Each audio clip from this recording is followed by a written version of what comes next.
Mesdames et messieurs, démarrons la une des journaux de ce matin par le quotidien Le Challenge.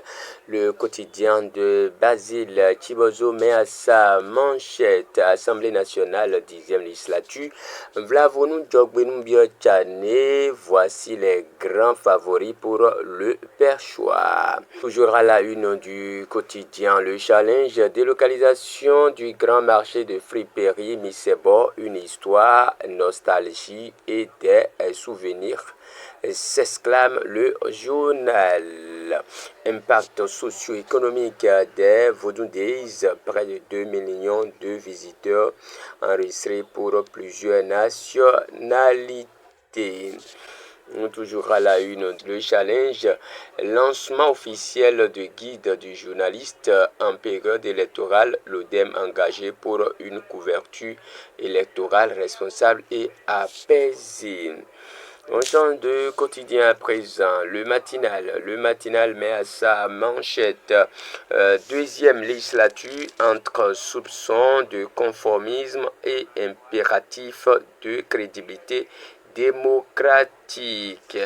Le potentiel présent, santé mondiale, l'OMS, la santé publique sous l'influence négative de la philanthropie. Élection communale dans l'Atlantique, à l'ADA Centre, l'UPR conteste la disparition de plus de 900 voix. Une dénonciation adressée au président de la Sénat. Fraternité présidentielle du 12 avril 2026, Romuald Wadaï, plus favori que jamais. Le vrai défi, mobiliser les électeurs. Nécessité d'expurger la liste électorale des morts et des condamnés.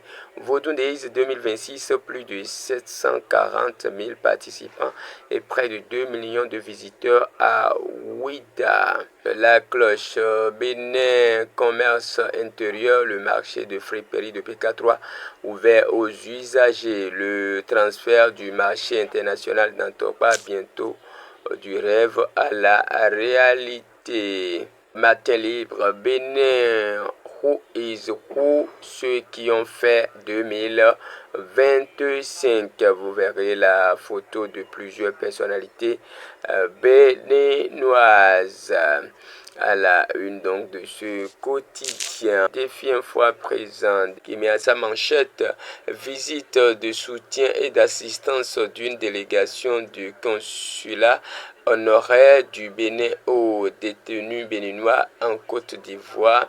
Le consul Ernest Darbous pose un acte de grande portée sociale. Les 138 détenus béninois dans leur maison d'arrêt de la Côte d'Ivoire bénéficieront bientôt d'une assistance juridique du consul. Élu député de la 10e législature dans la 6e circonscription électorale, Alfred Zinsou, l'expression d'un militantisme inspirant. Donc, sur ce titre que nous allons refermer la une des journaux de ce matin.